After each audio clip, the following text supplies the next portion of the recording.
Paris, les petites rues de Montmartre. La vue a coupé le souffle sur la Tour Eiffel. Paris marche des amoureux. La ville des amoureux, mais aussi celle des millions de touristes du monde entier qui aiment immortaliser leur passage dans la capitale. Elle est très colorée, belle, les croissants sont délicieux, les ruelles incroyables. Je suis tombée amoureuse. Robert est américain. Il habite en plein cœur de Montmartre. Cet amoureux du quartier est guide depuis 11 ans. Il y a écrit dans presque 300 langues la phrase « Je t'aime ». Je l'ai vu en français. Ah, oui. Pendant 2h30, il va faire découvrir à ce groupe de touristes le Montmartre qui fait rêver. Ici a tourné le film Le fameux destin d'Amélie Poulain. Le propriétaire, ici, il a découpé tout ce qui apparaissait dans les journaux. Venez voir. Ici, c'est un peu un décor de cinéma. Montmartre, c'est superbe, c'est magique. Un quartier hors du temps, hors de prix. Dans cette rue, le mètre carré est à 16 000 €. Montmartre, c'est le Paris rêvé, propre, sécurisé, celui des cartes postales, celui qui plaît aux touristes. Si loin, et pourtant si près, à 2 kilomètres de là, dans le même arrondissement, changement de décor, changement de guide. Lui, c'est Pierre Lissia, un opposant à la mairie de Paris. Il y a un an, il a fait une vidéo qui a fait le buzz pour présenter son quartier, celui dans lequel il vit. J'aimerais vous faire découvrir un quartier que vous ne connaissez pas, le quartier de la Porte de la Chapelle. Pourquoi la Porte de la Chapelle? Parce que la Porte de la Chapelle, c'est la porte d'entrée internationale dans Paris. C'est là où arrive l'autoroute A1. Les investisseurs et les touristes qui viennent de l'aéroport de Roissy-Charles de Gaulle. Quand ils arrivent à Paris, Amélie Poulain, la Tour Eiffel, l'Arc de Triomphe, Pigalle, les Champs-Élysées, elles arrivent ici, Porte de la Chapelle.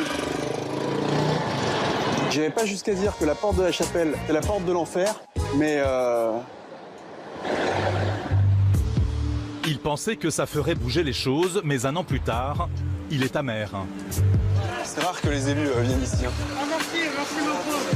Merci, bonjour. En fait, c'est rare que les Parisiens viennent ici en réalité. Les Parisiens, ils passent en voiture, ils ferment les portières et ils s'arrêtent pas. Ils regardent, ils constatent, ils se disent c'est hallucinant, c'est une honte absolue, c'est une indignité totale, mais ils s'y arrêtent pas. Les gens savent pas ce que c'est que la vie quotidienne ici. Ah, qu'elles sont jolies les filles de mon pays. Voyez les cheveux blancs. Moi, je fais la médecine. Oui. J'essaie de comprendre le mécanisme de la drogue. La colline, elle est juste derrière là-bas, on peut essayer de s'approcher. La colline, c'est le lieu où les humains perdent leur humanité, où ils se fournissent en crack. Ça deal, ça fume, ça se prostitue. Les hommes, c'est plutôt mendicité, on les voit là entre les voitures. Mais en fait, tout est bon pour essayer de trouver un biais, quoi. Tout le monde aimerait bien avoir cette page. Khamsin Fahanik, bonjour, bon courage, monsieur l'agent. Bon courage, monsieur. Du courage, il en faut pour habiter ici. Car en plus, le quartier est d'une saleté rare. Vous avez vu comme c'est dégueulasse, hein. En pleine intervention policière, les toxicomanes ne se cachent même pas. L'un d'entre eux vient à notre rencontre. C'est des mecs qui viennent avec moi, ça me demande 2 jours, 3 jours, 4 jours. J'habite ici, ça fait 21 ans. Mais moi j'ai pas Le boss. C'est toi le boss. C'est moi, De la colline. c'est bon. Ceux qui vont ici, non, c'est mon truc. En réalité, les caméras ne sont pas les bienvenues. Elles montreraient un visage trop glauque de la colline. C'est Paris, cours des miracles. C'est Paris qui fait honte aux Parisiens, qui fait honte aux Français, parce que quand on est français, on est fier d'avoir une capitale comme Paris. Bah, en fait, les motifs de fierté, ils sont de moins en moins nombreux. Paris, c'est la ville lumière. Ouais, bah les lumières, elles sont éteintes, il faudrait peut-être les rallumer. La Porte de la Chapelle, c'est le cheval de bataille de Pierre Lissia. Candidat à la mairie de Paris, il s'est fait un nom auprès des habitants du quartier qui sont à bout. On en a marre de ces gens-là. Ils sont agressifs et on peut plus. On n'en peut plus de ces gens-là. Ils ne demandent pas à avoir des terrasses de café qui ne fassent pas trop de bruit après 21h. Ils ne demandent pas à avoir les animations de la ville de Paris. Ils demandent juste à pouvoir vivre dans des conditions de dignité et de sécurité. De dignité. Ici, il n'y a plus de dignité. Une dignité perdue pour les riverains et pour les toxicomanes, il y a bien longtemps. Aujourd'hui, la porte de la Chapelle est la plaque tournante du trafic de crack en Ile-de-France. Y pénétrer est impossible. Alors nous nous y sommes infiltrés.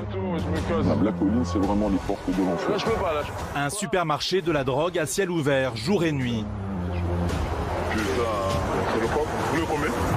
Non, une. À la tête de ce business, très lucratif, ceux qu'on appelle les moudous.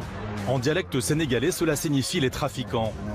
Après des mois de tractation, un vendeur de crack a accepté de nous livrer ses secrets. C'est ce que tout le monde prend aujourd'hui. J'ai gagné 7800 € en 24 heures chrono.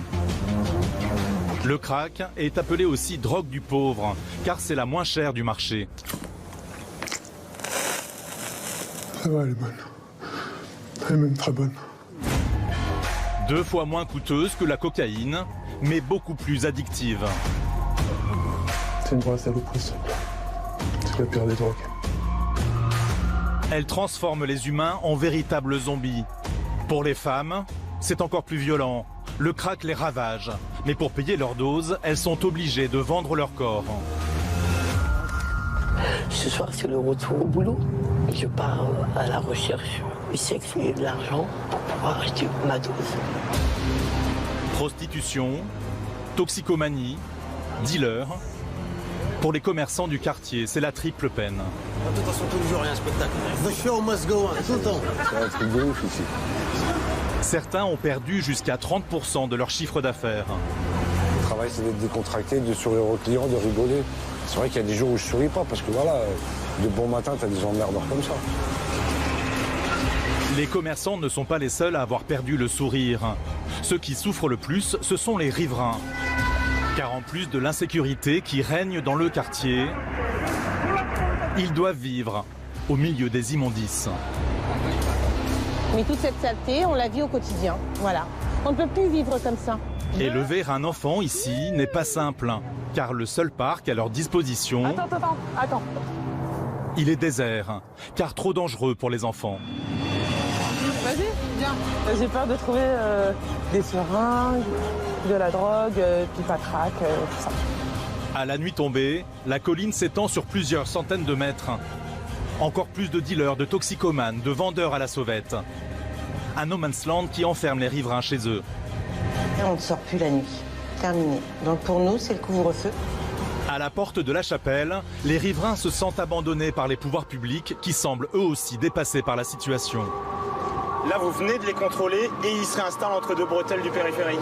Effectivement, ça se passe et ça se passe relativement rapidement.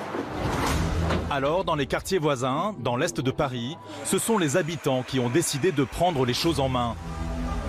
Ici, la problématique est différente. C'est les rixes entre bandes de jeunes qui font des dégâts. Le 24 octobre, on a perdu un frère. Il y a eu une embrouille, une bagarre qui a éclaté entre le quartier ennemi à côté. Ah, il court. Ah, dans leur quartier, il court. Allumez-les. En 2018, cette mère de famille a perdu son fils. Et depuis 9 mois, on est comme ça. Dès que vous prononcez le nom de Henri, il est là. C'est ma vie. Depuis, avec les maires du 19e arrondissement, elle part à la rencontre des jeunes pour apaiser les esprits. C'est pas un jeu, les enfants, c'est pas un jeu. On essaye de changer les idées à suffisant, frères. Mais comme pour la colline du crack, le mal est trop enraciné. Un jeune l'a encore payé de sa vie il y a quelques jours.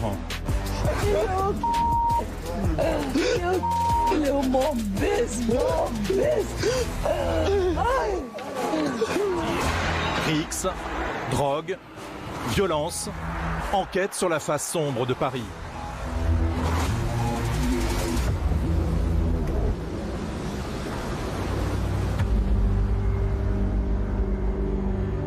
À Paris, la vie n'est pas un long fleuve tranquille pour tout le monde. Celle de Paul est tout l'inverse, un enfer. Mon environnement est à l'image de mon esprit en fait. c'est-à-dire perturbé. Paul avait la vie de monsieur tout-le-monde avant de tomber dans le crack il y a 3 ans. Aujourd'hui, il est accro. Sans sa dose, son corps le lâche. Je suis en une perte de force en fait. Je sens mes muscles qui commencent à se raidir. J'ai froid, j'ai chaud. Mon corps se tempère plus. Des fois mes doigts se tendent et je peux plus les bouger. Pareil pour les jambes, surtout les jambes. Je suis obligé de passer mes mains sous l'eau chaude pour détendre mes muscles et pouvoir rebouger la main. Dû au fait du manque de sommeil, manque d'énergie. Je dors extrêmement peu, voire des fois je reste 3-4 jours sans dormir, j'ai mes muscles qui se raidissent. Il a tous les symptômes du drogué en manque. Il ne pense qu'à une chose, fumer. Alors, c'est moi, t'es là ou pas? Alors, il appelle son dealer. Tu me prépares, j'arrive dans une demi-heure, tu me prépares pour 40 emballés s'il te plaît. Super, à tout à l'heure.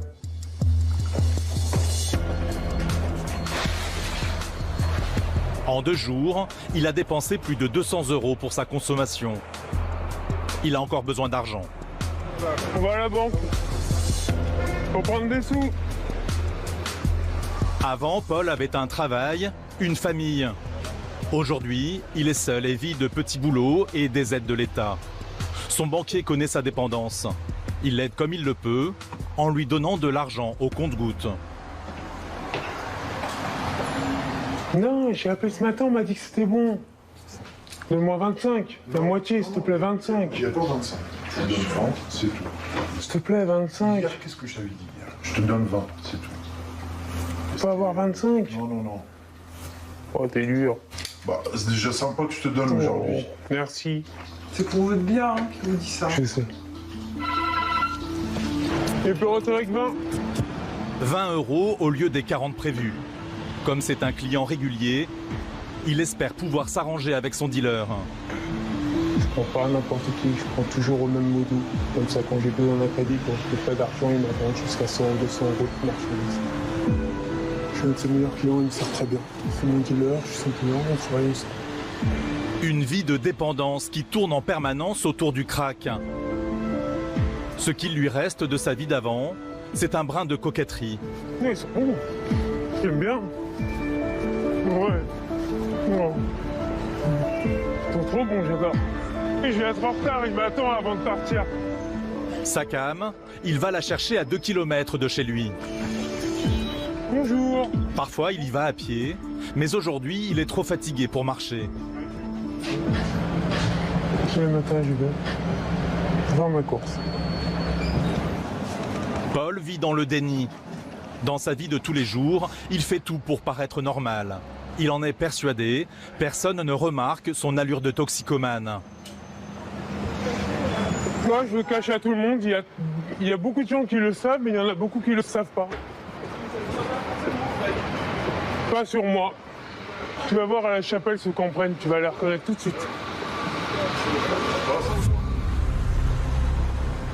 Effectivement, il ne ressemble pas à certains accros au crack comme lui, qui errent porte de la chapelle. Comme la plupart des toxicomanes, c'est ici qu'il se fournit. Pour préserver son anonymat et sa sécurité, nous ne pouvons pas le suivre sur la colline où se trouve son dealer. Nous le retrouvons quelques minutes plus tard. D'habitude, Paul ne consomme jamais sur place. Mais aujourd'hui, le manque est trop fort. Il s'engouffre dans le métro. Le crack, c'est ce petit caillou blanc, un mélange de cocaïne coupé au bicarbonate de soude ou à l'ammoniac. Là, je prends un petit caillou comme ça. Normalement, c'est suffisant. Ça sert à rien d'en mettre des gros. Quand on met des gros, ça te défonce plus. Mais le problème, c'est que tu utilises tout ton souffle pour l'aspirer. Donc du coup, tu n'as plus assez de souffle pour garder la fumée assez longtemps pour que ça te défonce. Plus tu mets des petits, plus tu arrives à aspirer toute la cam, plus il te reste assez de souffle pour pouvoir, plus tu as encore assez de souffle pour pouvoir garder la fumée le plus longtemps possible. Le but, c'est de la garder le plus longtemps possible pour que ça te défonce un maximum.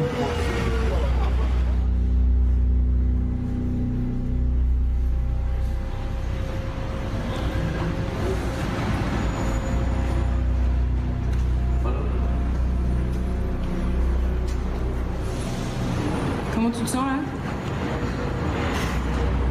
Ça me fait pas l'effet que ça devrait me faire. C'est-à-dire? C'est-à-dire comme ça fait 2 jours que j'ai pas dormi, et que je me suis très peu alimenté. Ça me booste mais sans plus. Ça me défonce pas. Ça me donne juste un peu de force. Un peu de force pour sortir du métro et rentrer chez lui. Oh, enfin. Souvent, il suffit de consommer une seule galette pour devenir dépendant. Il y a des doseurs, des filtres, des emballages de crack. On l'emballe dans du cellophane. Pour chaque lieu de vente, une couleur différente. Ça, c'est ce qu'il y a en général à Stalingrad et à La Chapelle. Cela, c'est ce qu'il y a à Gare du Nord. Ce petit caillou blanc domine totalement la vie de Paul. Depuis 3 ans.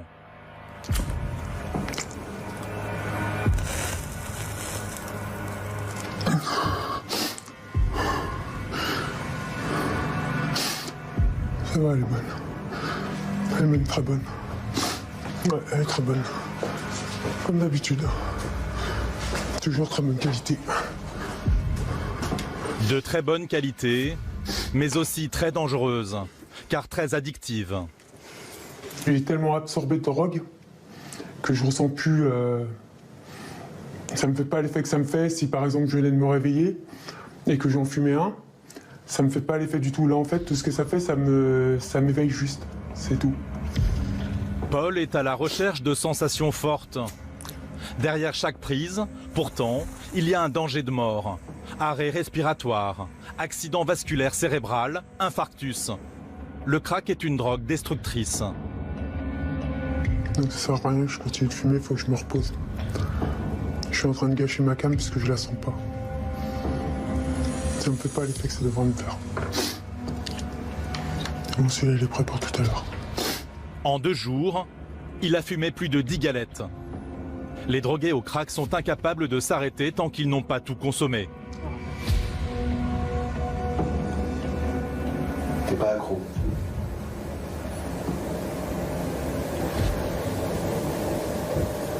Donc quand on doit fumer, on a l'impression que t'es accro.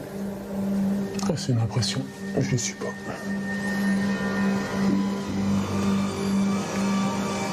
Pourtant, Paul n'arrive pas à décrocher. À 4 reprises, il a essayé d'arrêter, avant de reprendre de plus belle. Pour le crack, comme pour d'autres drogues, il n'existe pas de traitement de substitution. Arrêter est donc très difficile. C'est une vraie saloperie, ce truc-là. Une vraie saloperie. Tu peux nous expliquer? C'est la pire des drogues. Ça m'évite de penser. Faut pas que je pense. Surtout pas. Faut mieux que j'évite. C'est mauvais quand je pense. Tu penses à quoi? À mon ex-femme,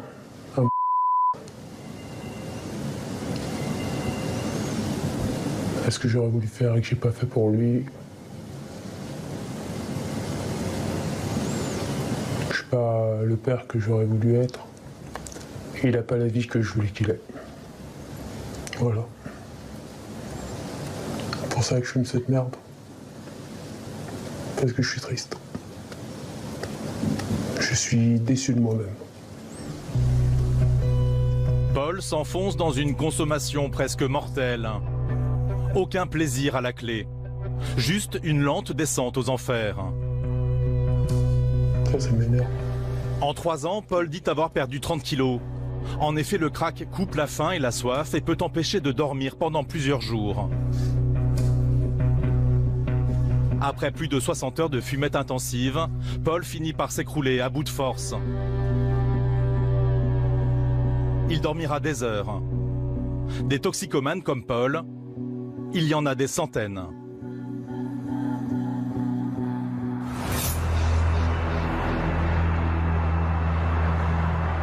Leur point de rendez-vous, la colline du Crack. Elle est située au nord de Paris, dans le 18e arrondissement, à la porte de la Chapelle. Ici se croise l'autoroute A1 qui dessert l'aéroport Roissy-Charles de Gaulle, le nord de la France, mais aussi le périphérique parisien.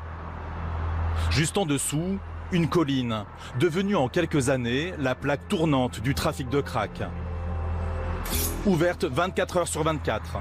Chaque jour, près de 400 toxicomanes viennent se ravitailler ici. C'est une zone à part, avec ses codes, ses règles, ses lois. Y pénétrer est quasi impossible, car c'est un milieu fermé où tout le monde se connaît. Après plusieurs mois d'enquête, nous avons rencontré un toxicomane, un habitué de la colline. Il dit vouloir décrocher pour arrêter de sombrer. Donc je pense qu'il est temps de tirer le signal d'alarme. C'est effroyable et c'est de plus en plus grave. Son seul espoir pour s'en sortir, se griller auprès des dealers et des consommateurs de la colline. Et pour cela, il a accepté de prendre le risque de porter une caméra cachée pour nous faire pénétrer sur ce territoire qui transforme les humains en zombies. Ici, le crack fait des ravages.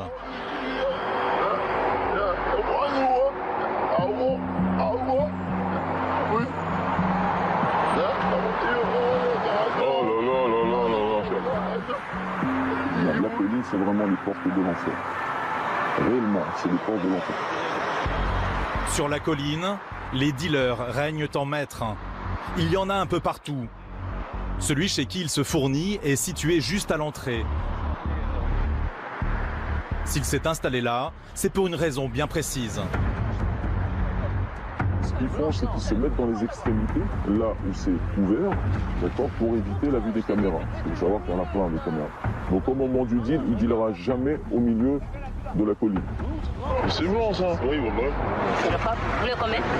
Non, une. C'est blanc, non? Dealer sur la colline, c'est respecter une hiérarchie. Les plus anciens sont mieux installés, sous des tentes.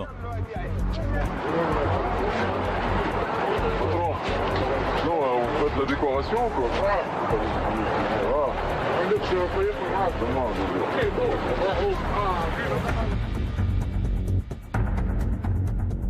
Donc on rentre là-bas, on peut consommer à l'intérieur. Là ce qui est bien c'est qu'on est sécurisé par le Modou, on est considéré comme l'un de ses clients. D'accord, donc personne ne viendra vous. Le client est roi. Tout est fait pour assurer son confort. Certains petits malins l'ont bien compris. Au milieu de la colline, totalement illégalement, ils installent leur commerce ambulant. Une zone de non-droit où on trouve de tout. Des boissons, des gourmandises, des cigarettes à l'unité et surtout le nécessaire pour consommer le crack. Je prends un film. Ça y est. Mon ami, tu as un film? 2 € pour un filtre. Et pour une boisson énergétique,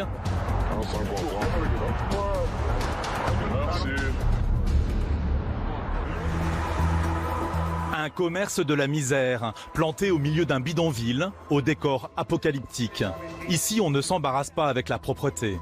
Une fois consommées, les boissons sont jetées à même le sol, faisant de ce terrain vague un dépotoir à ciel ouvert. Certains toxicomanes ont même élu domicile sur la colline. Sans toilette, ils font leurs besoins devant tout le monde. Sur le campement, l'odeur est pestilentielle. Être accro au crack, c'est basculer dans le dénuement le plus total. La drogue du pauvre porte bien son nom. Les toxicomanes de la colline ne travaillent pas, ils survivent en faisant la manche ou en volant. C'est la dèche dehors. Alors c'est un classique sur la colline, le consommateur se transforme parfois en dealer. Tu me fais une moitié 8. Je t'ai donné là mon frère. Moi je suis pour un 5. Fais-moi une moitié 7 s'il te plaît, tiens, va te faire. Je suis 4, non. Je t'ai donné ce que j'avais là. Ouais, tu peux me dire, je te rajoute 1 € tout de suite. Poteau, j'ai pas envie de trop parler. Je lui ai donné, poteau, oh là là. Putain, c'est une moitié, t'es mon pote en plus. Y'a le matos, t'es malade, y'a le matos. Ça va?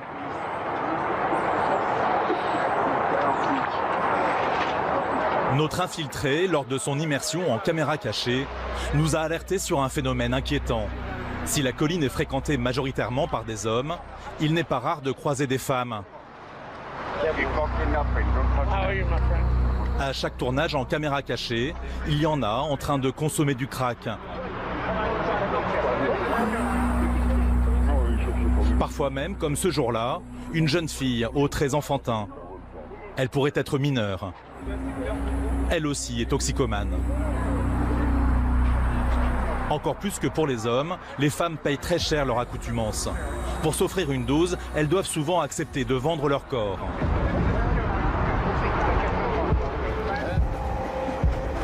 Les faire témoigner n'a pas été simple. Une seule d'entre elles a accepté notre caméra. Elle s'est installée pour la nuit, loin de la colline, au calme, sous ce pont. Derrière ces barricades, un matelas qu'elle a trouvé. Et ce n'est pas sa seule trouvaille. Ce que j'ai ramené avec moi. Il y a des pièces de partout. J'ai trouvé 50 centimes dedans. J'ai trouvé 50 centimes, 10, 10, 10. Une pièce de 20 ici. Et je vois qu'il y a une pièce là-bas. Gentil. Pourquoi une pièce de 10? J'en fais 60. Voilà. Alors, 60 centimes, c'est déjà ça. Celle que nous appellerons Sonia vit dans la rue depuis 28 ans. Son expérience de SDF lui a appris à toujours être sur ses gardes. après, un petit morceau de crack. Attendez, je l'attrape. Excusez-moi. Parce qu'il faut juste que je l'attrape. Je le cache de peur qu'on me le vole. Enfin, qu'on me le vole ou que quelqu'un le trouve. Ben, je le cache parce que si la police arrive ou quelqu'un arrive, on peut m'emmener, mais ça, on ne le trouvera jamais. Alors ça, c'est un morceau de 50 €. Et ça dure très peu de temps.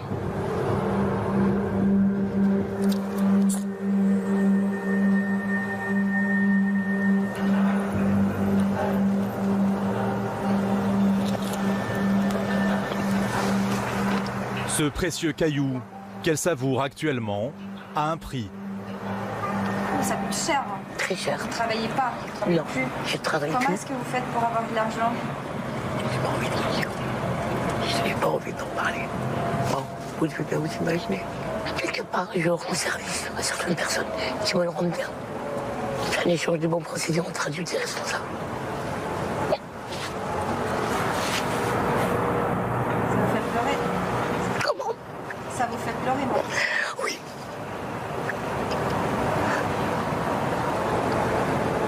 Ça me fait pleurer parce que je suis quelqu'un qui a de la valeur. Mais voilà, ça me permet de pouvoir manger en dehors de choses que je fais. Manger, pouvoir m'acheter des choses qui me font plaisir. Pas toujours évident, certes. Se prostituer pour se droguer, se nourrir, vivre, elle le fait depuis des années maintenant. Pour aller chez Emmaüs. Alors, c'est avant, enfin, moi j'ai connu 50 et 80. Maintenant, alors bouchez bien vos oreilles. Il y en a qui font tout, mais quand je dis tout, tout pour 5 €.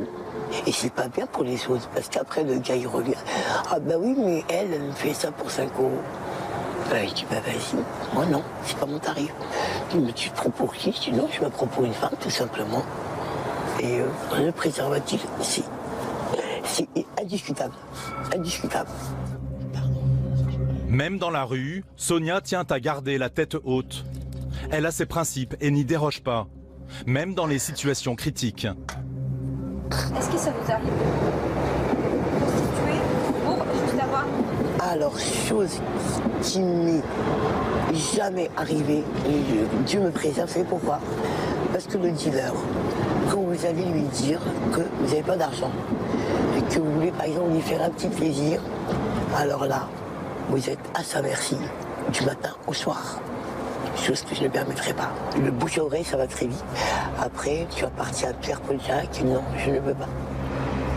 Sonia tient au peu de liberté qui lui reste, car le crack l'a rendue dépendante à un quotidien bien sombre. Ce soir, c'est le retour au boulot. Je pars à la recherche du sexe et de l'argent pour pouvoir acheter ma dose. Sonia se prostitue dans la rue, à la vue de tous, mais certaines préfèrent des coins plus reculés. Comme ce squat à l'hygiène déplorable. La grille a été coupée pour y accéder. Soudain, un homme apparaît, un toxicomane. C'est du crack. Du crack? T'en prends, t'en vends? Ouais, dis-moi, les deux. Consommer et vendre du crack ne sont pas ses seules activités. On va dire que je suis hôtelier. Je joue à l'heure. Comme ça, je veux pas, si tu veux aller. Et justement, des clients se présentent. Cette jeune femme, nous l'avons croisée sur la colline à plusieurs reprises. Elle aussi se prostitue pour payer ses doses de crack.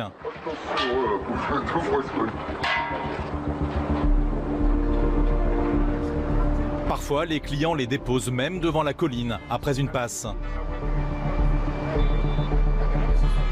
De la prostitution à la consommation, il n'y a qu'un pas qui fait les bonnes affaires des dealers.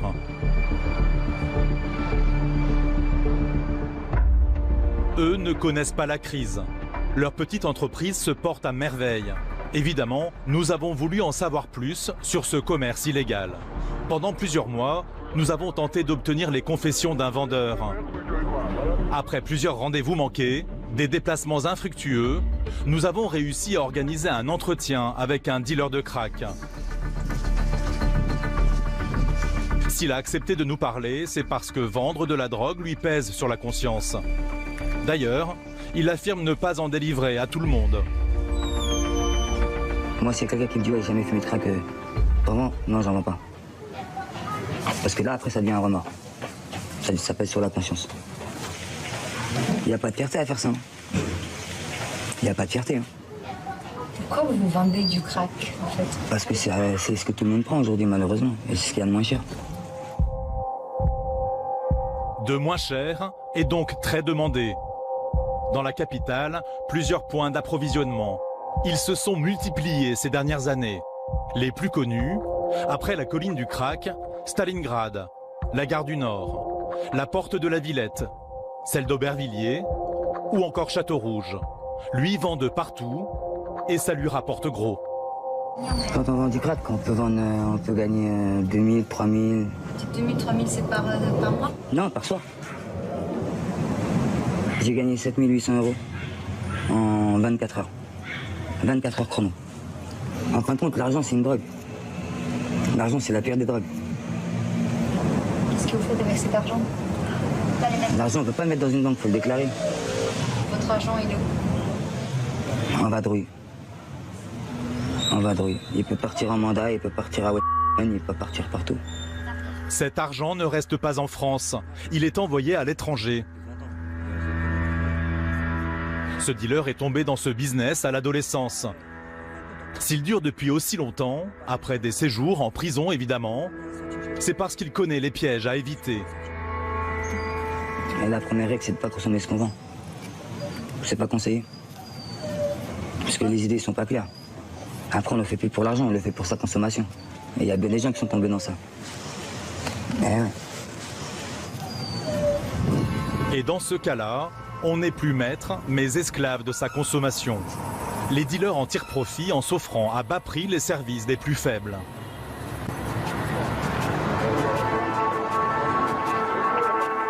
Sur ces images, tournées en caméra cachée, notre infiltré se procure sa dose de crack. Face à lui, un dealer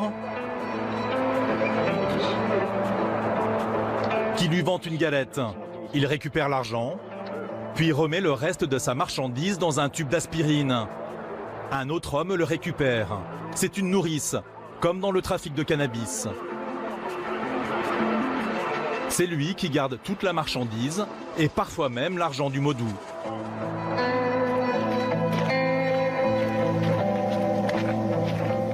Cet addict au crack consomme depuis une vingtaine d'années. Quand il n'est pas en prison, il est sur la colline.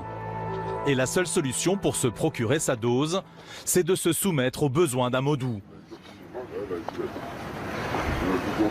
Le mec, il sait que je suis dépendant de ça, donc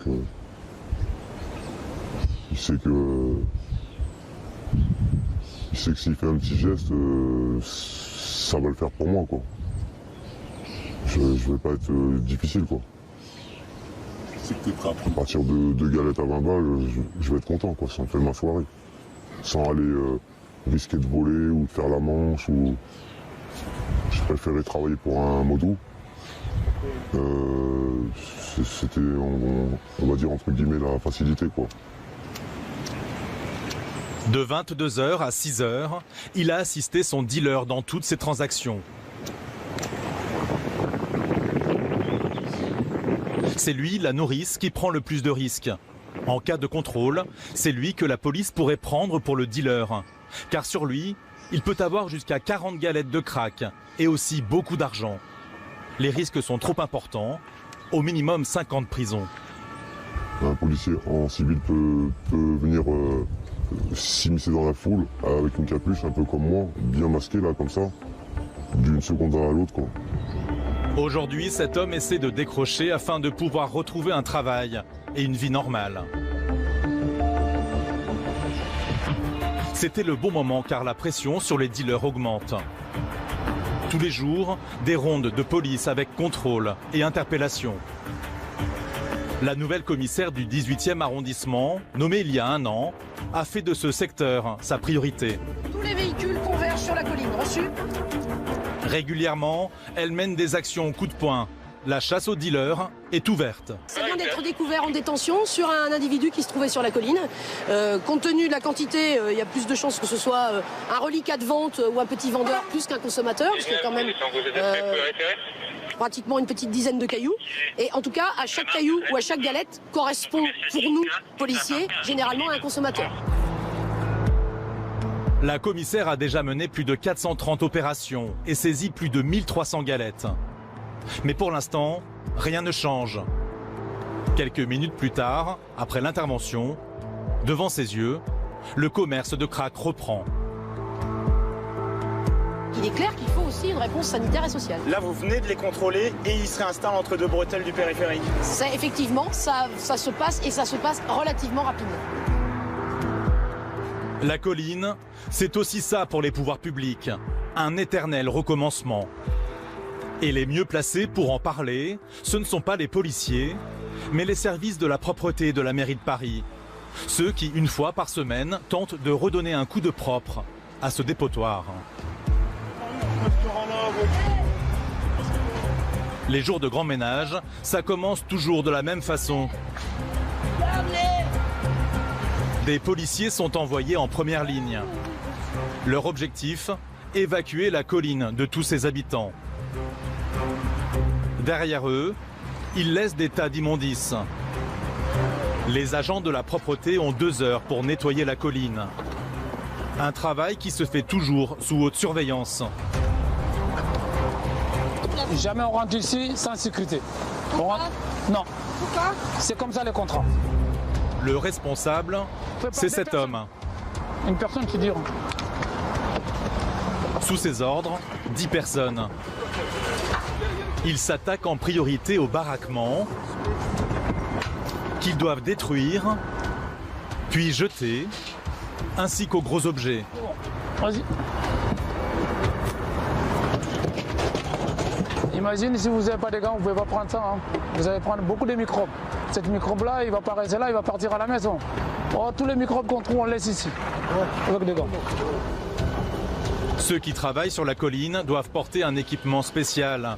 Chaussures de sécurité, gants, combinaisons jetables et aussi un masque pour éviter les odeurs d'urine et de déjection. Si vous avez des masques, vous n'avez pas rien du tout. C'est des odeurs de masques seulement que vous fumez. C'est pas vous donner masque. Ouais. Ils peuvent maintenant se concentrer sur les tonnes de détritus qui jonchent le sol. Au milieu des déchets, rien de bien surprenant, beaucoup de pipes à crack et de seringues. On a trouvé une seringue, on va la récupérer cette seringue-là pour mettre dans son boîte. Bon, maintenant on va prendre cette seringue-là. La seringue elle est là, on prend comme ça, une boîte, on le ferme. C'est parti dans mon boîte magique. Il est là. Comme dans les hôpitaux, cette boîte va être confiée à une entreprise spécialisée dans le traitement des seringues usagées. Là, on a fini côté Percy-Davidson, on va aller côté des périphériques. Le côté périphérique, il est fermé. On va nettoyer tout le long des périphériques de l'intérieur comme ça. Ce côté-là, il est fermé pour les sécurités de l'agent qui sont en train de travailler. La police, il ferme. Toujours sécurisés donc par les policiers, les agents de la propreté s'occupent de ce que l'on appelle la petite colline, située juste en face. Ici, la mairie laisse les bennes en permanence.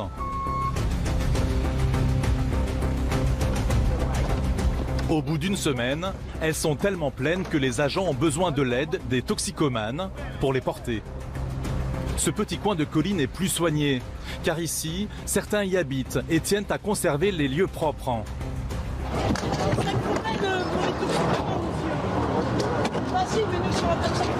Il y a un deuxième frein normalement. C'est bon? Après 2 heures de travail, fin de mission pour les agents. On arrive à la fin de la colline. Pour finir en tout total, ça fait 5 tonnes. C'est beaucoup ou pas 5 tonnes? C'est énorme. C'est énorme. C'est énorme. C'est énorme comme un ordure. 5 tonnes, c'est en général ce qu'ils ramassent toutes les semaines. Merci beaucoup.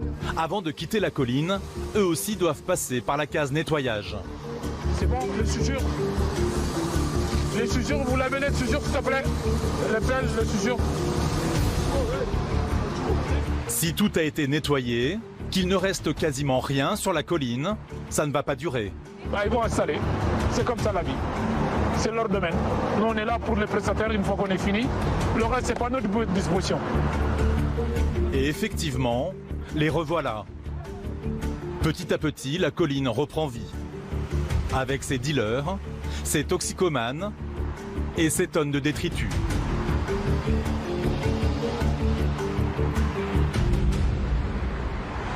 Garder ce secteur propre est quasi impossible.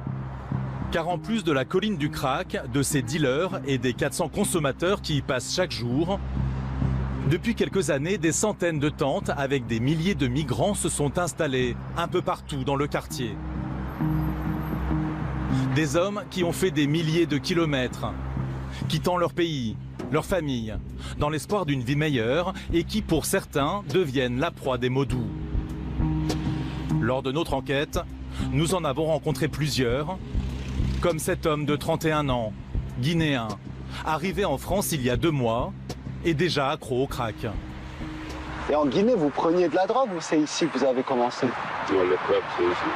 Et comment ça se fait qu'il vous a initié? Quelqu'un qui m'a appris le crack. C'est la technique des dealers. Offrir la première dose pour gagner un client régulier. Et parfois même, les migrants deviennent dépendants à leur insu, car certains maux doux n'hésitent pas à aller encore plus loin. Ils leur font goûter au plaisir du crack en leur proposant ce qu'ils pensent être une simple cigarette. J'ai fumé ici, et après j'ai dit tiens cigarette. J'ai fumé, après j'ai bloqué ici là, j'ai demandé une cigarette, j'ai donné une cigarette pour voler. Je ne sens pas bien, je ne sens pas bien. Bah, ça c'est crack, je me donne une cigarette. Comme j'ai envie de fumer la même cigarette. Là, vous avez envie de refumer la même chose en fait. La même cigarette, c'est pas beaucoup. Sur les 2500 migrants qui ont élu domicile dans le nord de Paris, combien sont tombés dans la drogue? Une minorité selon les associations. Eux aussi vivent dans un monde parallèle, à la vue des automobilistes et des passants. Leur campement, qui s'étend sur plusieurs centaines de mètres, fait partie du décor.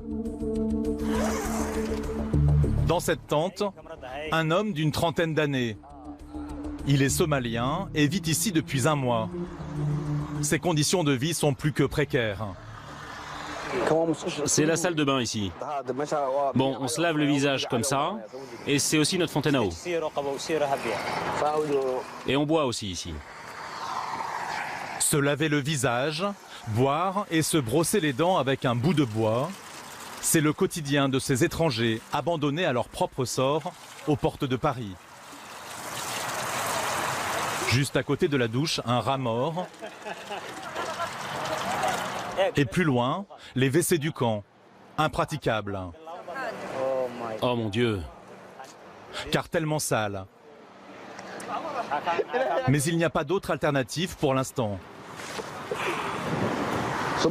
Je vis ici. Et comme vous le voyez, il y a toutes mes affaires. Ça, c'est ma couverture. Là, je mets les boissons et la nourriture. Et juste à côté, c'est mon sac avec mes vêtements.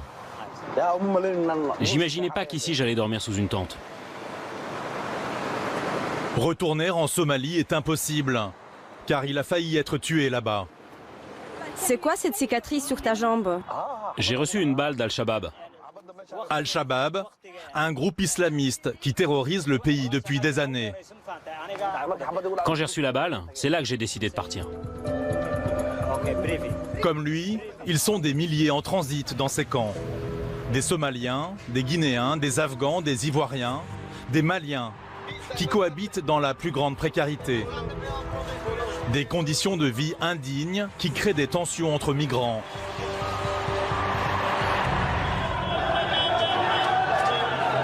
Parfois, c'est l'explosion. Oh la vache, c'est impressionnant. Et la police, qu'est-ce qu'elle fait? Comme il y a 4 ans, sous le métro Stalingrad, une bagarre générale éclate.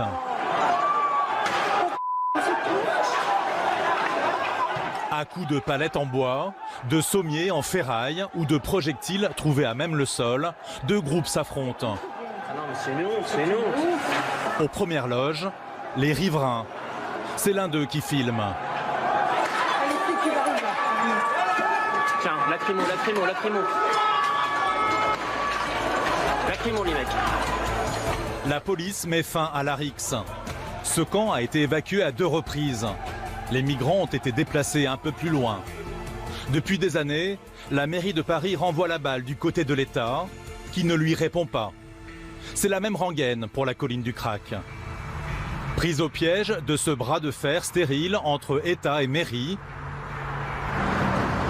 les commerçants du quartier.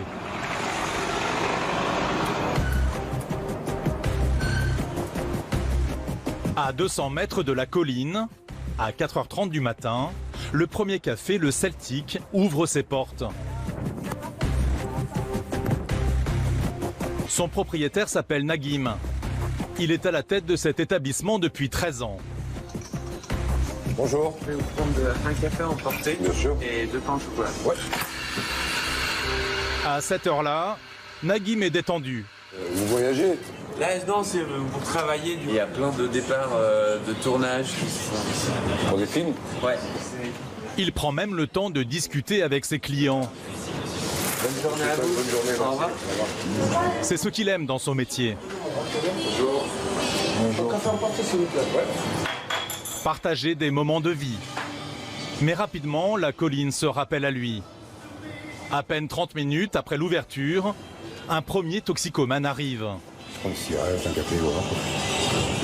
Allez, bonne journée, merci. Voilà, là, vous avez certains toxicomanes comme ça, comme ce monsieur-là, ils font de la peine quand même. Hein. C'est des gens qui ont étudié, qui sont instruits, qui avaient une vie de famille et tout ça, et puis qui sont tombés là-dedans, ils ont tout perdu. Hein. Ils se sont désocialisés complètement. Hein. De toute façon, on voit dans les yeux qu'il est malheureux, qu'il vient prendre son petit café, et puis il rentre chez lui, quoi. Voilà, il fait pas de mendicité dans l'établissement, il n'est pas agressif. Et il y en a beaucoup comme ça. Hein. Au petit matin, les consommateurs de crack sont nombreux à quitter la colline. C'est le début des problèmes pour Naguim. Devant son commerce, c'est un va-et-vient permanent de toxicomanes. Ils errent autour, certains se soulageant même juste à côté de sa devanture. Semblables à des fantômes, ils déambulent dans le quartier en quête d'argent, à l'heure où les parents emmènent leurs enfants à l'école. Drôle de mélange. Le comportement de cet homme peut paraître étrange. Pourtant, il s'agit d'une attitude habituelle chez les consommateurs de crack. La tête baissée, les yeux fixés sur le trottoir, il secoue ses bras en piétinant sur place. Les addictologues appellent cette conduite le syndrome de la poule. Il est fréquemment observé chez les crackers. Après avoir fumé leur dose, ils scrutent le sol, à la recherche désespérément du moindre éclat de crack, comme une poule qui picore. Poussés par le manque, Les toxicomanes vont jusqu'à pénétrer dans le café de Naguim. Le gérant a dû apprendre à s'interposer tout en gardant son calme. Allô? Vas-y. Non, il n'y a pas de dame, vas-y. Tu ne demandes pas ici, vas-y. Vas-y. Vas-y, sors par là-bas. Sors par là-bas. J'ai déjà dit pas de demander ici, il faut rentrer ici. Bouge-toi. Bouge-toi. Attends, je vais ouvrir la porte. Vas-y. Vas-y. Il ne me demande pas ici devant la porte. Naguim a une priorité, préserver ses clients, éviter l'altercation. Ouais, c'était un toxico qui a importuné une cliente, qui est venu jusqu'à là pour lui demander des sous. Il l'a suivi d'extérieur, il est rentré avec elle au bureau de tabac pour lui prendre 20 centimes. Ouais, il est retourné. Là. Ouais, il comprend pas. Lui. Malgré la demande ferme du gérant, le toxicomane persiste. Il tente de faire la manche sur la terrasse. Ouais, vas-y, maintenant, vas-y. Les habitués du café ne sont plus surpris par ce type de spectacle. Les endroits qui servent des emmerdeurs ici. C'est plus rue de la Chapelle. De toute façon, tous les jours, il y a un spectacle. The show must go on ici. Tout le temps. C'est un truc de ouf ici. À surveiller, ouais, bien sûr, c'est épuisant. C'est pas mon travail normalement. Le travail, c'est d'être décontracté, de sourire aux clients, de rigoler. C'est vrai qu'il y a des jours où je souris pas parce que voilà, de bon matin, t'as des emmerdeurs comme ça. Naguim a dû prendre des mesures pour éviter que les crackers squattent son établissement et fassent fuir ses clients. Le restaurateur filtre les entrées dans son café, mais pas uniquement. Pour utiliser ses toilettes, il faut montrer patte blanche. Alors voilà, vous avez un système d'ouverture de porte des toilettes avec une porte blindée. J'ouvre ici, je leur donne un jeton au sous-sol pour aller aux toilettes. Ça m'a coûté, ça nous a coûté bonbon quand même la porte blindée. Ah ouais, c'est vrai que c'était un gros investissement, mais on est obligé de le faire. On est obligé dans ce quartier-là, dans la sécurité, vous avez des caméras partout, même là à l'extérieur. J'ai même des caméras là, par exemple, dans mon bureau de tabac en haut. Là, j'ai un système pour appeler la police directement. En fait, ça appelle une centrale, et centrale qui appelle les flics directs. C'est vraiment, je ne l'ai jamais utilisé. Là, ici. Celui-là. Ah oui. La sécurité avant tout. 16 caméras de surveillance, une porte blindée. Naguim a dû dépenser sans compter pour avoir un œil dans tous les recoins de son établissement. Beaucoup d'investissements et un chiffre d'affaires en baisse. Dans son café, Naguim n'attire pas les foules. À midi, à la pause déjeuner, alors que dans les restaurants de Paris, on se bat pour trouver une place, ici, c'est vide. Il continue quand même de faire des courses pour répondre aux demandes des clients qui lui restent. Aujourd'hui, on fait pratiquement plus de couverts. On fait peut-être 3, 4, ça dépend des jours, 10. Ouais, j'ai perdu 30% de chiffre d'affaires. Combien d'années? Là, les 3-4 dernières années. Ce midi, pour 80 places assises, une dizaine de personnes seulement occupent des tables du café. La terrasse, pourtant très prisée par les Parisiens, est ici désertée. Naguim fait même de la prévention auprès de ces deux adolescentes. Un inconnu vient de leur proposer une cigarette, une scène que Naguim ne connaît que trop bien. Ouais, surtout ne fumez pas ce qu'ils vous donnent, parce que ces gens-là, des fois, peuvent te mettre du crack dedans, on sait jamais. Hein. Tu vois ce que je veux dire? Non, mais il faut faire attention. À 2 pas de là, la pharmacie du quartier. Face à la colline, les commerçants de la porte de la Chapelle se serrent les coudes. Naguim donne régulièrement un coup de main à sa voisine, Fatima, docteur en pharmacie. Depuis presque 8 ans, elle est installée dans le quartier. Pour elle aussi, la situation a empiré ces dernières années. Salut Fatima, comment tu vas? T'as bien au blanc aujourd'hui? Ouais, T'as jeune marié toi? Ça va bien? Ouais, et toi à côté? Ouais, ça va, ça dépend des moments. Et toi? Bah depuis la dernière fois, ça va. Déjà, je ne me rends pas compte, mais c'est l'enfer tous les jours. Ah, moi personnellement, je me retrouve à faire des choses bien au-delà du métier. Oui. Bien au-delà du métier. À faire sortir du monde, à essayer de négocier, à ne pas rentrer en conflit. Bah, je sais pas si la dernière fois tu étais là pour Je sais pas si c'était là pour le mec là qui nous a fait ses besoins à côté de la porte. Tiens, je te montre ça. J'espère que t'as pas encore déjeuné. 3 mois, 3 mois. Ah oui. Oui, le temps que je sers la presse n'est pas sûr. Si vous voulez, vous gardez. Monsieur. Oui. Mais pourquoi tu fais ça en pharmacie, toi aussi? Sur la vidéo, on voit un toxicomane en fauteuil roulant faire ses besoins en plein jour, juste devant la porte d'entrée de la pharmacie. Ce matin-là, Fatima n'a pas pu ouvrir son établissement et servir les clients. Non, je l'avais pas vu. Donc les flics sont venus un quart d'heure ou une demi-heure plus tard. Quand ils sont venus, soi-disant il est en situation de handicap, il est en détresse. Est-ce qu'il a fait ça? C'est parce que c'était une situation d'urgence. Et puis si on aurait fait quoi que ce soit, ça veut dire le pousser plus loin ou quoi que ce soit, ça aurait été moi la fautive.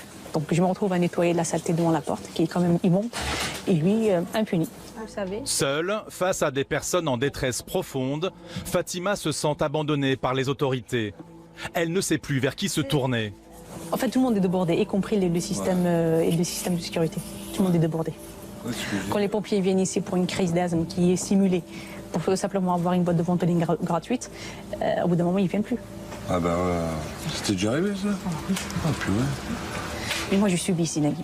Toxicomanie, prostitution, les voiles qui viennent, les gens blessés. Mais moi, je dis que quand le mal est incrusté comme ça, on peut bien le couvrir, mais on ne peut pas le déraciner. À force de crier son désarroi, Fatima a fini par recevoir un petit cadeau de la part de la mairie de Paris. J'étais passé une fois à Anne Hidalgo me voir, donc je lui expliquais un peu la difficulté des pharmaciens ici. On est amené à faire des soins, donc des soins très particuliers. Donc ils nous ont envoyé un carton où il y avait des petits pansements, des désinfectants, des compresses. Bon, ils sont pas stériles, mais ça permet quand même de dépanner certaines personnes. Il y avait aussi des antiseptiques. Hein. Je pense qu'ils sont finis. C'est tout. Des petits pansements, du désinfectant, des compresses. L'aide de la mairie ne pèse pas bien lourd face à la situation catastrophique du quartier. Ici, la pharmacienne reçoit des blessés graves.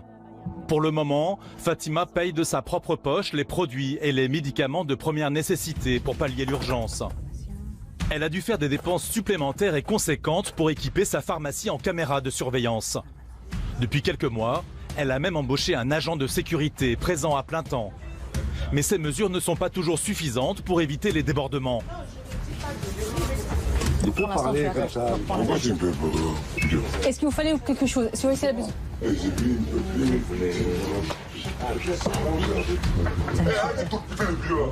suis rentré avec ça, direct. C'est normal. Hein. Je t'appelle au cas où. Ok, il n'y a pas de souci. Garde ton portable. Ça marche, s'il te plaît. T'inquiète pas. Allez, à plus. Salut Fatima. Salut. Fatima garde le sourire, mais la situation devient intenable. Elle est la seule pharmacienne du quartier. Si elle venait à fermer boutique, ce sont autant de personnes qui seront pénalisées. Non, vous savez, on fait 6 à 7 ans d'études de pharmacie. On nous apprend le métier, comment réagir avec les personnes, comment conseiller, etc. Mais on ne nous apprend pas comment se défendre. On nous apprend pas comment se défendre. On n'est pas ici dans... On est presque dans un terrain de guerre. Parfois, on est amené carrément à appeler les flics ou appeler les voisins pour nous aider, pour nous débarrasser d'une situation. On ne sait plus comment faire. On ne sait plus comment faire. On ne sait plus comment faire. Donc, parfois, c'est difficile. On est au-delà du métier du pharmacien, vraiment. C'est l'heure de fermeture pour Fatima. Elle vient tout juste de sécuriser encore un peu plus son commerce suite à un accident causé par un toxicomane. Comme vous allez voir, là, j'ai installé récemment 2 rideaux métalliques parce qu'on a été agressé une fois, il y a 2 mois à peu près, où la vitre extérieure a été cassée. Non, les 2 vitres ont été cassées. Donc il y a ces 2 rideaux. Et en plus des 2 rideaux, il y a un autre rideau métallique. Donc 3 barrières. Et là, c'est le numéro 2. Des commerçants obligés de se barricader avec le sentiment d'être abandonnés par les pouvoirs publics. Mais aussi des habitants à bout, toujours plus nombreux, car en quelques années, la colline a doublé de volume.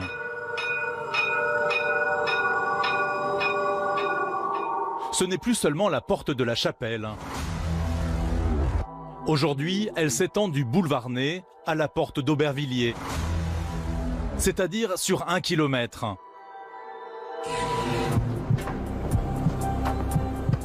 Ghislaine est retraitée. Elle habite le quartier depuis 43 ans. Donc voilà le trajet que nous sommes obligés de faire pour rentrer chez nous du métro jusqu'au quartier Charles-Hermite. Donc vous voyez, là à droite, vous avez des vendeurs à la sauvette, de cigarettes. Mais aussi des toxicomanes, des dealers, des migrants. Sa seule préoccupation, éviter la confrontation. Mais avec la présence de notre caméra, c'est impossible. Non, moi je ne suis... Oh là!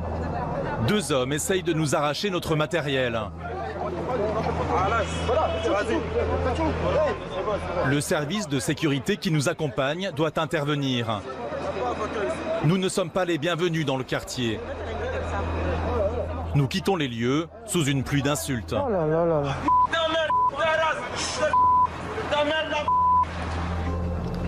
Ah ben voilà, c'est comme ça. Parce qu'il a la caméra ou... Oui, oui, c'est parce qu'il a la caméra qui fait ça. On vous crie pas ça? Alors nous, on nous crie pas dessus, mais c'est à cet endroit-là qu'on nous a jeté à un riverain, moi et ma fille, des pommes en rentrant chez nous sans leur adresser la parole. On s'est pris un jet de pommes un jour en rentrant. Quelques mètres plus loin, sur le boulevard Ney, rebelote, nouvelle agression. Cette fois avec une lame tranchante. Dégage! Il y a un couteau à main. Mais il n'y a pas de ici. Attention. Je sais ça. J'agresse personne. Moi, je suis ici, c'est naturel.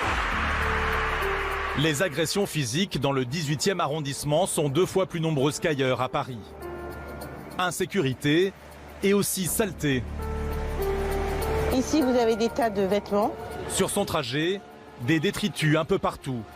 Ghislaine fait très attention où elle met les pieds, car il y a un an, elle est tombée et s'est fissuré le ménisque.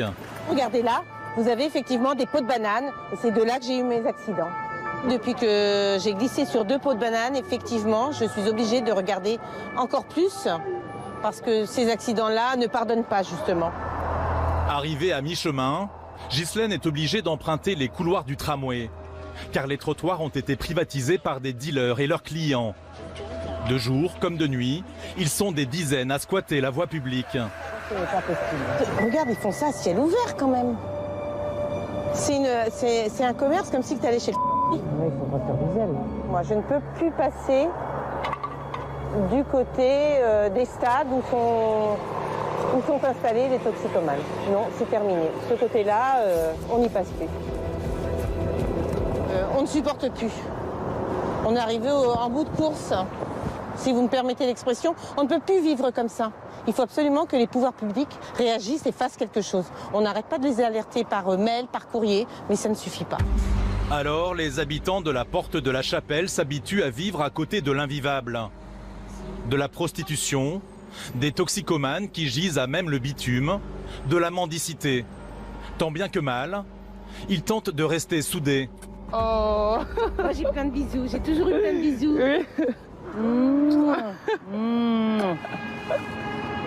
Ça va? Ça chatouille. T'as été à la crèche?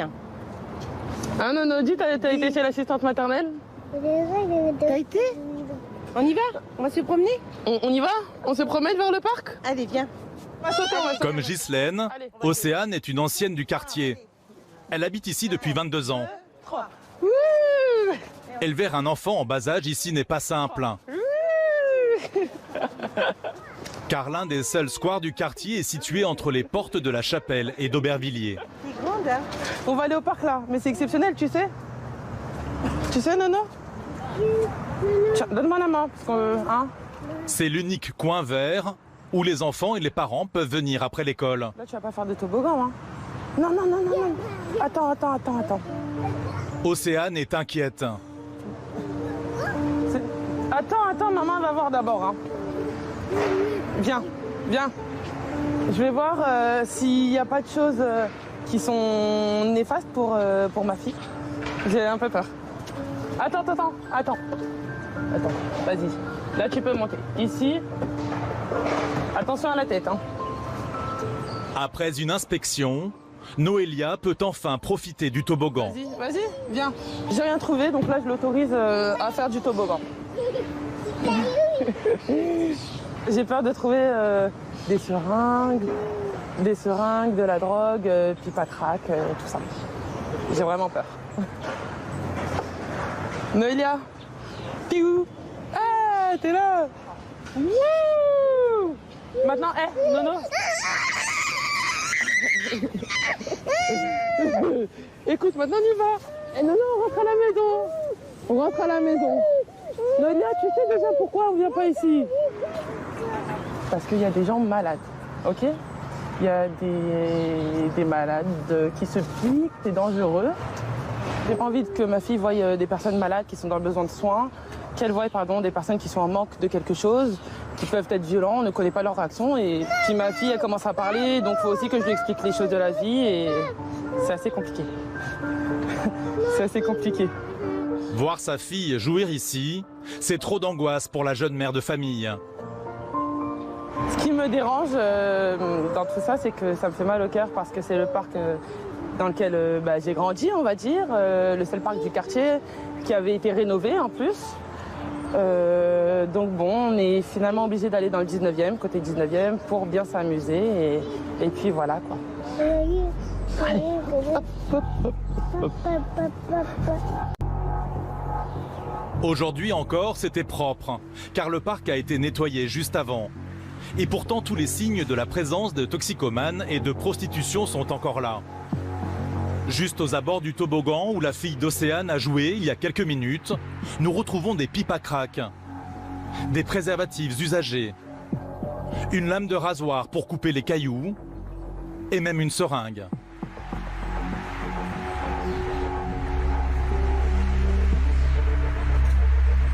Au fond du square, à l'abri des regards, une impasse connue de tous les drogués du coin. C'est ici que se passent les choses les plus sordides. Les femmes viennent se prostituer dans des conditions abominables sur ce vieux morceau de matelas, posé à même le sol.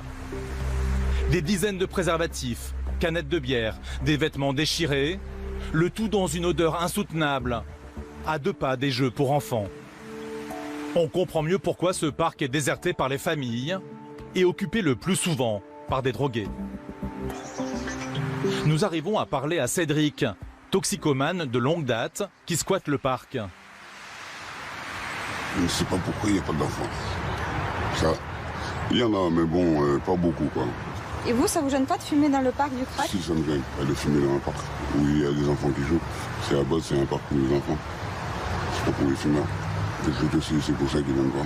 Parce que ça fume. Peut-être les parents, ils ont peur que les enfants viennent jouer là parce qu'il y en a qui fument le crack. Quand les enfants, on reste pas.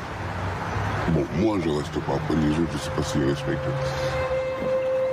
Du coup, parents et enfants passent le plus souvent à côté du parc sans s'arrêter. Impuissants, résignés, les habitants ont baissé les bras et subissent l'enfer de la colline au quotidien. Moi, je sais que je ne reçois plus personne depuis que les toxicomanes se sont installés sur le boulevard. Voilà. Plus personne n'entre et plus personne ne sort passé une certaine heure. Ma journée se termine là. La journée se termine avec le soleil.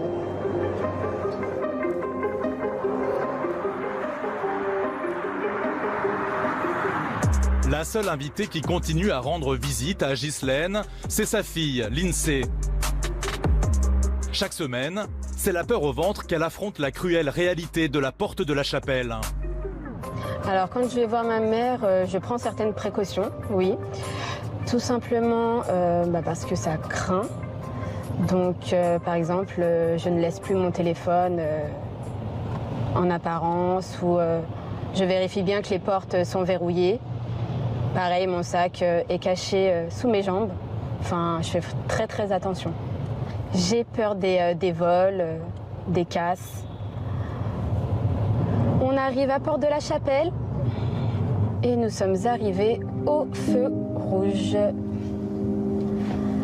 Donc ce feu, c'est pas vraiment mon ami parce qu'en temps normal ou enfin plus tard dans la soirée, je le grille honnêtement. J'ai eu des personnes accrochées à la voiture, à taper constamment sur les vitres pour réclamer ne serait-ce que 1 euro, 2 euros, enfin même 50 centimes quoi. Ça fait flipper en fait. Merci.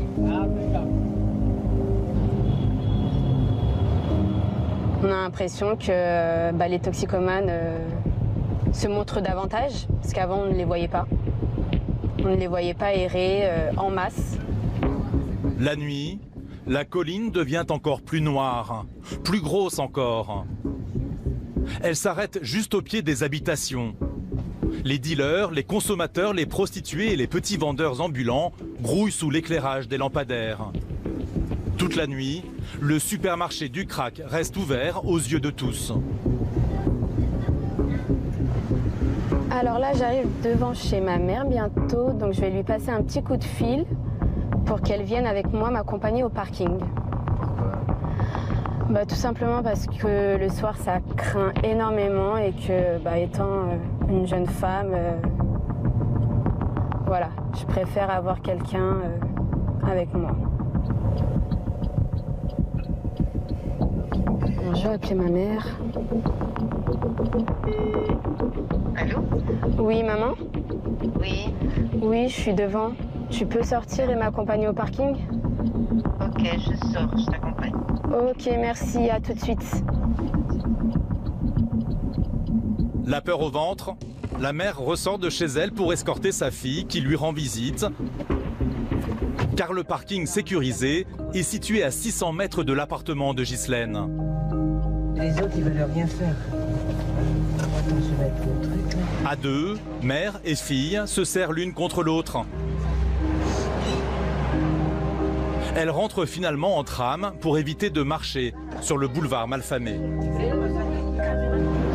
Mais je plains les femmes qui travaillent tard et qui se lèvent tôt pour aller travailler. Parce que ça, c'est l'enfer. Un verre. Quelle heure il est? 20h30. On aura mis du temps pour rentrer ce soir. Pas de restaurant, nous sommes désolés, mais maintenant, on ne sort plus la nuit. Terminé. Donc pour nous, c'est le couvre-feu. Et pour d'autres femmes aussi et de jeunes filles qui ne sortent plus la nuit. Parce que le quartier entier, on est réduit à ne pas sortir le soir. Ghislaine, comme la plupart des habitants du quartier, ne rêve que d'une chose, partir, déménager. Mais le plus souvent, comme elle, ils n'en ont pas les moyens. Ils sont bloqués ici dans l'espoir d'être entendus un jour par les pouvoirs publics. En attendant, les dealers règnent sur le quartier.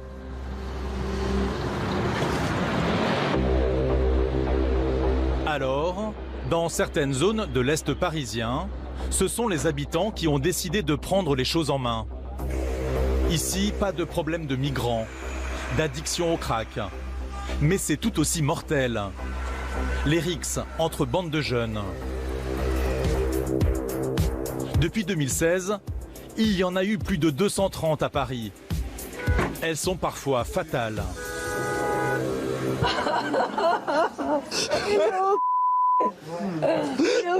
Mon best. Son fils est mort en octobre dernier. Il avait 15 ans. Il a été poignardé à mort aux portes de Paris, au Lilas.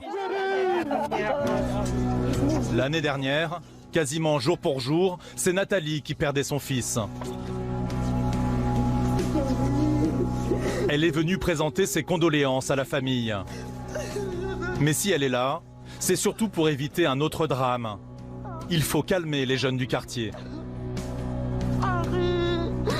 C'est le temps de recueillement. Donc, essayez de réfléchir un peu, d'accord? Ce qui s'est passé, c'est votre copain, c'est votre frère, c'est votre ami. Et c'est un jeune comme vous. Il ne va plus revenir. Il est décédé, il est mort. Donc, ça vous donne le temps de réfléchir, d'accord? Mais tous ensemble, on va réussir à éradiquer ça. Cette haine, ça va s'arrêter. Et j'ai confiance en vous, c'est vous, cette génération, qui va changer. Et pas de représailles. On laisse la justice faire son travail. D'accord? Bon courage. Merci. Quelques jours plus tard, 3 jeunes mineurs ont été mis en examen pour l'assassinat de l'adolescent.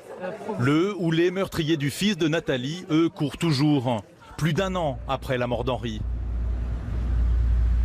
Le 24 octobre 2018, elle croise son fils à 2 pas de l'appartement familial. C'est une journée ordinaire, elle rentre du travail. Je sors du métro, du tram, j'achète la baguette ici, je traverse et je voyais Henri qui descendait par là et nous nous sommes croisés. Là devant, Il dit, maman, je descends, je vais apporter Lila. Donc il est descendu. Et il me dit, écoute, je reviens à 18h. C'était vers 18h, je reviens au plus tard, 20h30, 21h, plus tard. J'ai dit, écoute, ne rentre pas trop tard. Et comme c'était pendant les vacances, moi, tranquillement, je rentrais. Et là, c'est ici que j'ai croisé Henri pour la dernière fois. Avec le sac, et voilà, même... Henri se rend effectivement porte des Lilas. Une bagarre éclate avec des jeunes du quartier voisin. Une rixe violente, à coups de batte de baseball et de barre de fer. Henri reçoit un coup mortel à l'artère fémorale. Transporté d'urgence à l'hôpital, il est décédé quelques heures plus tard. Ses amis s'en souviennent comme si c'était hier. Le 24 octobre, on a perdu un frère. Il y a eu une embrouille, une bagarre. Une bagarre qui a éclaté entre le quartier ennemi à côté. Ici, c'est le 19e. Et c'était avec le 20e. La raison de la rixe, comme souvent, les jeunes ne la connaissent pas vraiment. Ces histoires, ça n'a pas de sens en fait. C'est rare que ça ait un sens. Avant, il y avait des histoires, mais c'était pour des vraies choses, des histoires d'argent, des trucs comme ça. C'était pour des vrais trucs. Et là, c'est... Enfin, même pour un regard, tu peux te rentrer dedans. Tu peux passer dans un quartier et te faire sauter, on va dire ça, par plusieurs personnes. Et là, pas de bol, ça s'est mal passé. On a perdu un frère à nous. Sauf que nous, on pensait que ça allait jamais nous arriver. Enfin, on est des gens ordinaires comme vous, enfin, voilà quoi. C'est juste que on a grandi dans un ghetto en vrai, dans une grande cité, dans un ghetto. Mais on est des gens, on est très gentils, très polis. Juste que voilà, quand on nous cherche, voilà, on réplique, c'est tout. Et les répliques sont souvent d'une extrême violence. Sur cette vidéo, un groupe du 19e arrondissement tabasse un homme seul. Un ennemi qui vient du quartier rival, celui du 10e arrondissement. Une banale histoire de bande rivale qui sombre dans la sauvagerie la plus totale. Ce jour-là, un jeune homme de 23 ans perd la vie, abandonné lâchement sur le trottoir. Parfois, certains jeunes préméditent même leur passage à l'acte. Un groupe de mineurs a organisé une embuscade. Un adulte les dépose juste devant le quartier ennemi. Ah ouais, ils sont pas prêts, ils sont pas là. Ah, hier ils sont venus, aujourd'hui ils sont pas là. Allumez-les. C'est le début d'une chasse à l'homme dans le quartier. Ah, ils courent. Ah, dans leur quartier, ils courent. Il y en a, ils sont rentrés. Heureusement, ce jour-là, ils n'attraperont personne. Mais comme dans une guerre, ils crient victoire sur le territoire de leur ennemi. Ouais. Alors les gars, on a fini de crier Belleville, on s'en bat. Cette guerre de territoire a coûté la vie à 8 jeunes depuis janvier 2016 à Paris, dont le fils de Nathalie. Son appartement est devenu un véritable mausolée. De partout, des photos d'Henri. Et depuis 9 mois, on est comme ça. Dès que vous prononcez le nom de Henri, il est là. C'est Maïli. Un deuil impossible pour cette mère de famille. Infirmière aujourd'hui en arrêt maladie, sa vie a basculé dans l'enfer il y a 1 an. La seule chose qui n'a pas changé, la visite régulière des amis de son fils. Non, ils vont pas. José, il est où? Merci, maman. Autour d'un goûter, ils partagent un moment ensemble comme au bon vieux temps quand Henri était encore en vie. C'est eux qui me tiennent aussi. C'est eux qui me tiennent. J'ai la force grâce à eux. Elle tient grâce à eux et se bat pour eux. Car depuis la mort de son fils, Nathalie a fait de sa vie un combat. Son objectif, mettre un terme aux rixes entre les jeunes des quartiers. On va y aller. Alors, le soir, avec un groupe de mamans, Nathalie arpente les rues de l'Est de Paris pour prêcher la bonne parole et essayer de construire un projet pour protéger les plus jeunes. Bonjour. Ils sont partis. Qu'est-ce qu'il faut faire? Qu'est-ce que vous proposez, vous les grands frères? Oui, ce sont casés dans le monde assertif. C'est là où j'ai regardé qu'on vivait un autre monde. Là où il y a trop de pauvreté, stress, Et vous croyez qu'ici, on est pauvre? Bah, l'arrondissement du 19e, c'est l'arrondissement le plus pauvre de tous les de Paris. Ouais. Et c'est ça qui engendre le RIX, c'est ça? Il n'y a pas de travail, il y a beaucoup de discrimination, etc. Discrimination à l'embauche. Ouais. Moi, j'essaie de faire le maraude, j'essaie d'aller vers eux, j'essaie de leur parler. Mais qu'est-ce que vous me proposez en tant que l'aîné, en tant que... Voilà, vous êtes passé par cette... je sais pas. Qu'est-ce que vous me conseillez? C'est de rentrer à la maison. Un enfant, il peut rentrer avant 21h. La faute, c'est à tout le monde. Tout le monde est fautif dans l'histoire. C'est partagé. Tout le monde, tout le monde est fautif dans l'histoire. Tout le monde est fautif. Quand tout le monde, c'est les parents, l'administration, la société en général. Ouais, voilà. Les parents nous ont bien éduqués, c'est sûr. Nos mères nous ont pas dit on va traîner dehors. On va tuer surtout. Au contraire, moi, ma mère, quand je suis dehors, elle dort pas. Le combat de Nathalie est une bataille de longue haleine qu'elle compte bien mener à terme. Elle sait qu'elle devra encore faire des maraudes, encore discuter avec les jeunes pour apaiser les tensions entre quartiers. Cette promesse, elle l'a faite à son fils. Oui, maman est là. Toutes les semaines, elle dépose des fleurs sur sa tombe. À Paris, son fils doit être le dernier à tomber dans une rixe. C'est ce qui me reste d'Henri. Aucun enfant, je veux qu'il devienne comme ça, comme Henri. Cette année, dans le 19e arrondissement, pour l'instant, aucun jeune n'a perdu la vie dans une rixe. Oui, oui.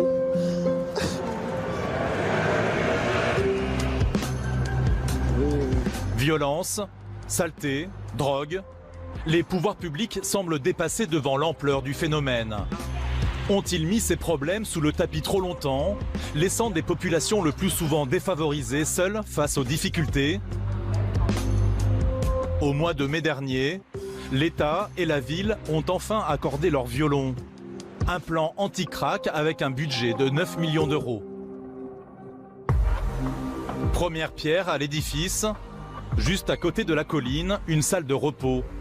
Elle est en pleine construction. Dans quelques jours, elle accueillera des toxicomanes. Le lieu n'a pas été choisi au hasard. Au premier stade de la prise en charge, il est impensable pour un toxicomane de s'éloigner, en particulier quand il est dépendant du crack, qui est une drogue hyper addictive. Il est impensable de s'éloigner de trop de la zone où il a l'habitude de consommer et où il a ses derniers repères. Pierre-Adrien Ingré est le chargé de mission et le coordinateur du plan toxicomanie. C'est lui qui nous fait visiter ce site composé de 6 containers. 50 personnes simultanément pourront y être accueillies tous les jours de 8h30 à 14h. Donc ici on se trouve dans l'espace d'accueil, container accueil, qui sera le premier point de passage des usagers qui souhaitent bénéficier des services de la structure. Ce sera également un espace où il y aura un peu de convivialité, donc thé, café, petits gâteaux. Il pourra servir à certains moments de la journée pour des ateliers en commun entre les usagers, autour de la réduction des risques, autour de la prise en charge en vue d'entamer un programme de sevrage de la drogue, et également des moments un peu plus conviviaux de jeux qui participent à l'esprit de repos de la structure. Ce container servira aussi d'infirmerie. Les usagers auront une aide médicale sur place et pourront être orientés vers des structures adaptées, comme un établissement médical pour un sevrage, ou encore vers un hébergement d'urgence. Donc là, on se trouve dans l'un des 2 containers repos, qui permettra l'installation de 13 personnes, 13 couchages. Donc il y aura 2 containers absolument similaires qui offriront la possibilité pour quelques minutes, quelques heures au public qui le souhaite de venir s'allonger, se reposer. En revanche, interdiction de consommer du crack sur place. L'objectif est de leur permettre de reprendre pied avec la réalité, de créer un lien social et surtout de retrouver leur dignité en ayant accès facilement à la propreté. Les espaces de repos sont l'une des briques du plan crack qui a été adopté par l'ensemble des institutions pour ce public en errance de polyconsommateurs, essentiellement de crack dans le nord-est parisien, et en même temps reconquérir l'espace public en apaisant et en répondant aux attentes légitimes des riverains. Car il y a urgence. Jamais le fléau du crack n'a été aussi grave dans le nord-est de Paris. Un sujet brûlant pour les pouvoirs publics. Nous les avons contactés à plusieurs reprises. La préfecture de police n'a pas donné suite à notre demande de tournage, tout comme Éric Lejoindre, le maire du 18e arrondissement. La mairie de Paris a accepté de nous répondre à la dernière minute, après 4 mois de négociations. Anne Souiris est adjointe à la santé. Très impliquée dans la lutte contre le crack, elle est consciente que la situation ne peut plus durer. La colline, c'est un désastre d'abord pour les gens qui y vivent. Les commerçants autour, ils en subissent les conséquences de ce mal-être grave et de cette mauvaise santé, et de ce drame de santé publique. Donc le problème, c'est d'arriver à faire en sorte de résoudre la source du problème. Et pour cela, il faut enrayer la dépendance. À défaut de traitement de substitution, il faut mettre en place un accompagnement particulier. La seule solution, c'est d'avoir une solution de santé publique. D'où l'espace de repos, d'où le fait d'aller apporter des soins sur place, de favoriser les maraudes tous les jours, de favoriser de l'hébergement. C'est ça la question qui va progressivement vraiment pacifier l'espace public. Je ne vous dis pas que demain, il n'y aura plus un usager de drogue parce qu'on aura cette salle de repos, parce qu'on va les soigner, parce qu'on aura de l'hébergement. Bien sûr qu'il y en a toujours qui reviendront. Le crack fait des ravages à Paris depuis 30 ans. Il aura fallu attendre que la situation devienne presque incontrôlable pour que les pouvoirs publics agissent. Peut-être qu'on a été certainement trop lent, c'est comme ça. Je le regrette, mais en tout cas, ce que je ne regrette pas, c'est que ça fonctionne. Que pour la première fois, quand même, on met autant d'argent chacun dans le même objectif. Franchement, c'est plutôt une bonne nouvelle. Hein. Donc oui, il faut peut-être le temps d'un mandat pour arriver à ça, c'est possible. Certainement moins. Les migrants ont été évacués le 7 novembre. Et le même jour, le préfet d'Île-de-France a annoncé le démantèlement de la colline d'ici les fêtes de fin d'année.